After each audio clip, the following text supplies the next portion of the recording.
রোগটা আমার শরীরে যে বাসা বাঁধছে এর তো নিশ্চয়ই একটা প্রথম সিমটমস থাকবে। দেখুন, অ্যাঙ্কোলাইটিস স্পন্ডিলোলিসিসের সিমটমস যেটা আমরা দেখি যে কোমরে ব্যথা আমরা দেখি, তার সঙ্গে স্টিফনেস আমরা দেখি। অনেক সময় আমরা যখন কোনো কাজ করি না, এক জায়গায় বসে থাকি, সেখানে কিন্তু আমরা ইজিলি উঠে কোনো কাজে ইনভলভ হতে পারি না।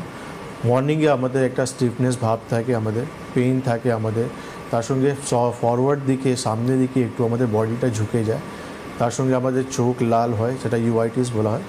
স্কিনের কিছু এটা সমস্যা হবেই আর কি। এটা হবে। ওকে। তার সঙ্গে আমাদের পেটে কিছু ইস্যু হবে, যেখানে কনস্টিপেশনের প্রবলেম আসবে, ইনডাইজেশন, অ্যাসিডিটি প্রবলেমগুলো আমরা ফেস করব। তো এইসব সিমটমস আমরা স্টার্টিং কেন অ্যাঙ্কোলাইটিস স্পন্ডিলোলিসিস খুব কম বয়সে আক্রান্ত হয়।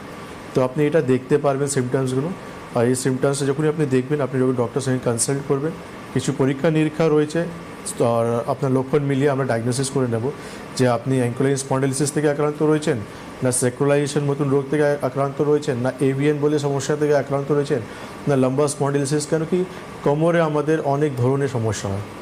এখানে ডক্টরবাবু যেটা ইম্পর্ট্যান্ট রোল রয়েছে, সেটা হচ্ছে রোগটাকে ধরে তোলা, যে কী ধরনের সমস্যাটা হয়েছে। যে লক্ষণ তো মোস্ট প্রবলি লাম্বার স্পন্ডিলোলিসিসও পেইন হয়, এভিএনও কোমরে পেইন হয়, আমাদের সেক্রোলাইজেশনও আমাদের কোমরে পেইন হয়, স্টিফনেস হয়। সমস্তই রোগে কিন্তু কম বেশি আমরা লক্ষণ শুধু দেখতে পারি আমরা। এই ইউআইটিসটা, যেটা চোখে লাল বা নিঃশ্বাস নেওয়া বা সামনের দিকে একটু ঝুঁকে যাওয়া, এটাই একটু অ্যাঙ্কোলাইটিস স্পন্ডিলোলিসিসের সিমটমসটা ডিফারেন্ট হয়েছে।